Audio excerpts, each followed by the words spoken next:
जब तक हमारा विवेक शुद्ध न किया जाए, हम पाप पर जय नहीं पा सकते। इसलिए मेरे मित्र, जो आप विश्वास से ग्रहण करते हैं, हमारे यीशु का लहू हमें पापों से शुद्ध करता है, पाप की गुलामी से स्वतंत्र करता है, वह अशुद्धता के बंधन से स्वतंत्र करता है।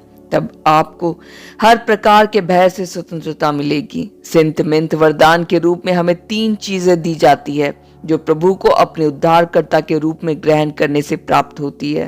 पहला, संसार पर विजय, क्योंकि जो कुछ परमेश्वर से उत्पन्न हुआ है वह संसार पर जय प्राप्त करता है, और वह विजय जिससे संसार पर जय प्राप्त होती है हमारा विश्वास है। पहला यूहन्ना 5:4। दूसरा, पाप पर जय। हम जानते हैं कि जो कोई परमेश्वर से उत्पन्न हुआ है वह पाप नहीं करता, पर जो परमेश्वर से उत्पन्न हुआ है उसे वह बचाए रखता है, और वह दुष्ट उसे छूने नहीं पाता। पहला यूहन्ना 5:18। तीसरा, हमें मृत्यु पर विजय का दान मिला है।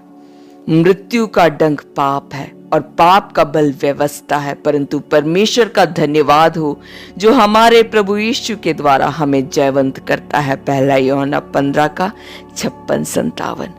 इन 3 वरदानों को पाकर हम मसीह के साथ परमेश्वर के संग काम करने वाले बन जाते हैं, क्योंकि हम परमेश्वर के सहकर्मी हैं। तुम परमेश्वर की खेती और परमेश्वर की रचना हो।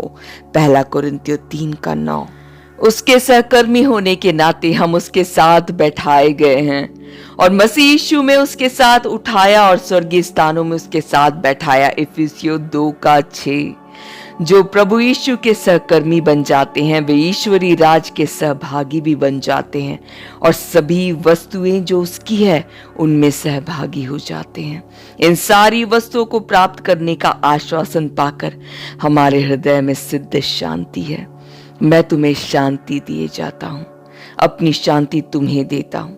जैसे संसार देता है मैं तुम्हें नहीं देता। तुम्हारा मन व्याकुल ना हो और ना डरे। यूहन्ना 14:27। मेरे प्रिय पाठक मित्र, इस समय मैं आपको मसीह के नाम से इन शब्दों को स्वीकार करने के लिए आमंत्रित करता हूँ।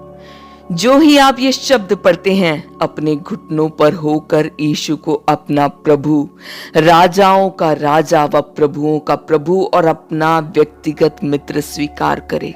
मैं अपने अनुभव से कह सकता हूं कि संसार में ऐसा कोई आनंद उस आनंद के बराबर नहीं है जो प्रभु यीशु को हृदय में ग्रहण करने से आता है।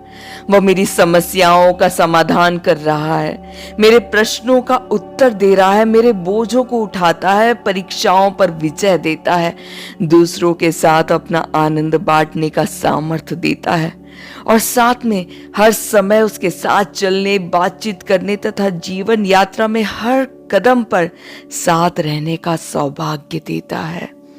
क्या आज आप उसे अपना उद्धारकर्ता ग्रहण करेंगे? प्रभु यीशु आपको आशीष दे। मेरी प्रार्थना है कि प्रभु यीशु मसीह आपको उसके भेद समझने की समझ दे, और वह सच्चा एवं सादा विश्वास जिससे आप महान परमेश्वर में महान आशीष प्राप्त करें। अध्याय 2, उसके प्रेमी हाथों की कला, विश्वास से जीवन के पहले कदम। प्रभु ने मुझे यह संदेश आप में से उन सभी के लिए दिया है जिन्होंने अभी अभी नया जन्म पाया है। आपको नई समस्याओं, नई कठिनाइयों और नई परीक्षाओं का सामना करना है। जैसे ही आप प्रभु में आगे बढ़ते हैं, आपके साथ यह एक बड़ा आत्मिक युद्ध बनने जा रहा है। इसलिए मुझे यह अगुवाई हो रही है कि किस प्रकार परमेश्वर ने मुझे अलग अलग अनुभव दिए हैं कि उन परीक्षाओं के लिए तैयार हो सकूं। जब आप नई मुश्किलों, परीक्षाओं, नई कठिनाइयों का सामना करें तो आश्चर्यचकित ना होना। एक व्यक्तिगत गवाही के तौर पर मैं आपसे कहना चाहता हूं कि किस प्रकार प्रभु ने मुझे अपनी प्रतिज्ञा अनुसार इन परीक्षाओं से पार किया। पिछले 21 वर्षों में इन परीक्षाओं के द्वारा जो मुझ पर बाढ़ के समान आई, प्रभु यीशु मेरे लिए अधिक कीमती तथा वास्तविक बन गए। मैंने अपनी गवाही में बताया मुझे कैसे वर्णन से बाहर एवं महिमा से पूर्ण आनंद मिला। किस प्रकार प्रभु यीशु ने मुझे खोजा और बचाया। मुझे बड़ा आनंद प्राप्त हुआ, नदी के समान शांति प्राप्त हुई। परंतु मैंने पाया कि उद्धार पाने के बाद मैंने बड़ी बड़ी परीक्षाओं का सामना किया। निर्धनता। 16 दिसंबर 1929 में प्रभु यीशु मेरा उद्धारकर्ता बना। समय था 11:30। मेरे मसीही जीवन के आरंभ से मुझे हर प्रकार की परीक्षा का सामना करना पड़ा। सबसे पहली परीक्षा थी निर्धनता। मेरे उद्धारकर्ता को पाने से पूर्व मेरे पिताजी मुझे जितने भी धन की आवश्यकता होती थी भेजा करते थे। वे नियमित रूप से 4 तथा 5 माह का खर्च भेजा करते थे। जब कभी मुझे अधिक धन की आवश्यकता होती तो मैं उन्हें तार भेजता था और धन आ जाता था। परंतु मेरे हृदय परिवर्तन के बाद मेरे पिताजी पैसे भेजने में असमर्थ थे। पंजाब हाई कोर्ट में मेरे पिताजी का भी एक कोर्ट केस चल रहा था। कई माह बीत गए, मुझे घर से कोई समाचार ही नहीं मिला। मैंने तार भी किए परंतु कोई जवाब नहीं आया। मुझे पता नहीं था कि घर एवं नगर में क्या हो रहा था। उस समय मेरे मन में अनेक प्रश्न घूम रहे थे। मुझे आश्चर्य हुआ कि मेरी माता व पिता को क्या हुआ कि मेरे तार का भी उत्तर नहीं दिया। मेरे पास पत्र लिखने के लिए भी पैसे नहीं थे, और जबकि मैं एक अनजान शहर में था, कोई मुझे नहीं जानता था, मैं किसी को भी अपना मित्र नहीं कह सकता था। मैंने निश्चय किया कि मैं किसी के पास सहायता मांगने नहीं जाऊंगा, इसलिए अच्छा है कि मैं नौकरी करूं। 1929 का वर्ष पूरे अमेरिका के लिए बहुत ही कठिन वर्ष था, जिसमें हजारों लोग बेरोजगार हो गए। मैंने स्वयं देखा जो लोग कभी बहुत धनवान थे, वे घर घर जाकर केक और बिस्कुट बेच रहे थे। यह निर्धनता की परीक्षा थी। मैं सुबह सुबह नौकरी की खोज में निकल जाता था। दुकानों, कार्यशालाओं, कारखानों आदि में जाकर कहता, श्रीमान क्या मुझे नौकरी मिल सकती है? और हमेशा उत्तर यही रहता, मेरे पास कोई नौकरी नहीं।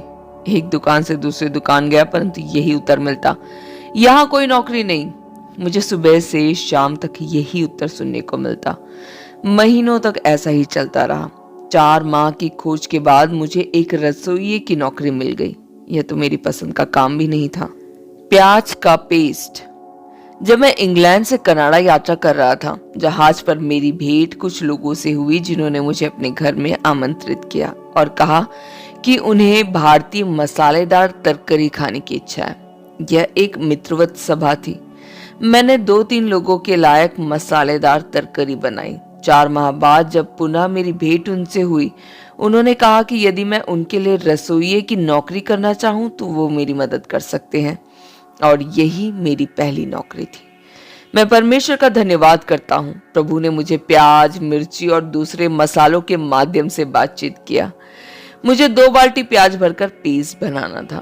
मेरी आंखों से जार जार आंसू बह रहे थे। उस पेस्ट में मैंने घी व करी पाउडर मिलाकर उसकी सॉस बनाई और उसे पकाया। वो बहुत ही स्वादिष्ट चटनी बन गई। तो मुझे यह विचार आया कि हम सब प्याज व कड़वे मसालों की तरह हैं। कुछ मिर्ची के समान तेज, तो कुछ तेज खुशबूदार जैसे प्याज, कुछ अन्य मसालों की तरह सुगंधायंतु। जब हम सब एक साथ मिलाए व पवित्र आत्मा द्वारा पकाए जाते हैं, तब हम सभी ईश्वरीय प्रेम को प्रदान कर सकते हैं। इस प्रकार प्रभु मुझसे बातचीत करने लगा। परमेश्वर का वचन मेरे सामने वास्तविक रूप लेने लगा। मैं जानता था कि यह मेरी भविष्य की सेवा के लिए मेरी तैयारी थी। मैं कह नहीं सकता था कि ईश्वर मुझे कैसे इस्तेमाल करेगा, परंतु मुझे यह अनुभूति थी कि परमेश्वर मुझे अपनी सेवा के लिए बुला रहा था। अमेरिका में रहते हुए एक दिन सुबह जब मैं अपने बिस्तर पर लेटा हुआ था, मैंने अपने सामने दीवार पर भारत का नक्शा देखा, जिस पर एक क्रूज तेज रोशनी में चमक रहा था। मुझे एक आवाज सुनाई दी, यदि तुम मेरी सेवा करना चाहते हो तो तुम्हें अपना जीवन मेरे क्रूज पर समर्पण करना है। यह बात मार्च माह 1930 के आसपास की है। मेरी समझ में नहीं आया कि मैं किस प्रकार प्रभु की सेवा कर सकता था, परंतु वह चमकता हुआ क्रूस मुझे स्मरण दिला रहा था कि एक दिन मुझे परमेश्वर का संदेश लेकर पूरे भारत में जाना है। फिर भी मैं नौकरी की खोज में निकलता रहा। टोरंटो का एक सिपाही। एक बार मुझे कनाडा के टोरंटो नामक एक शहर से एक पत्र आया। यह शहर विनिपेग, जहां मैं रहता था, वहां से 2000 मील दूर था। उस फार्म ने मुझे लिखा कि यदि मैं वहां जाऊं तो वो मुझे प्रशिक्षण देंगे। मैं कृषि यांत्रिकी में प्रशिक्षण पाने में बहुत इच्छुक था। वह फार्म हर प्रकार के कृषि यंत्र बनाया करती थी और उन्होंने अपने कारखाने में मुझे नौकरी देने का प्रस्ताव दिया, परंतु इतनी दूरी तय करके वहां जाने के लिए मेरे पास टिकट के लिए धन नहीं था। मैंने घुटनों पर होकर प्रार्थना किया, हे प्रभु, यदि तू चाहता है कि मैं वहां जाऊं, कृपया मुझे एक रेल टिकट देने का प्रबंध करे। अगली सुबह एक समीप के चर्च में मैं आराधना में गया। संडे स्कूल के बाद एक बहुत लंबा लाइन नाम का एक व्यक्ति मेरे पास आया। उसने हाथ मिलाते हुए बोला, भाई, यदि आप टोरंटो जाना चाहते हैं तो मैं आपकी मदद करूंगा। मैंने उसे अपनी इच्छा के बारे में कुछ भी नहीं बताया था। उन्होंने मुझसे पूछा कि क्या मैं टोरंटो पुलिस में भर्ती होने के लिए इच्छुक था, क्योंकि वह स्वयं टोरंटो में पुलिस अधीक्षक थे और वहां पर 2 पुलिस जवानों की आवश्यकता थी जो विनिपेग से टोरंटो जाने वाली विशेष गाड़ी में जा सके। 2 दिन के लिए केवल 2 पुलिस वाले। क्या मैं जाने के लिए तैयार था? लौटने का किराया भी चुकाया जाएगा। जैसे मैं टोरंटो जाने के लिए प्रार्थना कर रहा था, यहाँ परमेश्वर का प्रबंध था। 2 दिन के लिए मैं पुलिस का जवान बन गया। मैं समझता हूँ कि जब आप परमेश्वर की सेवा करते हैं, आपको एक पुलिस के जवान की तरह देखभाल करनी है। तब यह बात मैं नहीं जानता था, परंतु प्रभु जानता था। वह मुझे एक पुलिस का जवान बनने के लिए तैयार कर रहे थे। उस नौकरी के लिए मैं एक तरफ का किराया मांग रहा था, परंतु परमेश्वर ने दोनों ओर का किराया मुझे दिया। मैं देख सकता था कि परमेश्वर स्वयं मेरे कदमों की अगुवाई कर रहा था। मेरी भेंट ऐसे लोगों से होने लगी जो प्रभु की सेवकाई के लिए तैयार हो रहे थे। मैं टोरंटो आ गया। चूंकि मुझे एक सिपाही की नौकरी मिली, परंतु उन्होंने मुझे कोई वेतन अथवा धन नहीं दिया, केवल वापसी का टिकट। अब मैं यहाँ एक महानगर में था और बिना धन के। मेरे पास कुछ सिक्के थे जिससे मैंने कोको खरीदा। मैंने कोको को नल के गर्म पानी में मिलाकर बिना शक्कर मिलाए पी लिया। दिन में 3 बार बस यही पिया। 10 दिन तक इस पेय को पीकर व्यतीत किया। हालांकि मैं एक वर्कशॉप में काम करता था और थक कर लौटता था। मैं जानता था कि ईश्वर का कोई उद्देश्य था तथा वह मुझे अपने काम के लिए तैयार कर रहे थे। उस समय मैं नहीं समझ पाता था, परंतु वे दिन मेरे बड़े आनंद भरे थे। मुझे वर्कशॉप जाने व आने के लिए कई मील तक चलना पड़ता था, क्योंकि मेरे पास किराए के लिए पैसे नहीं थे। उन सारी परीक्षाओं को मैं ईश्वर के प्रति आभार के साथ याद करता हूँ, क्योंकि उस सब में मेरा प्रभु कितना सच्चा लगता था।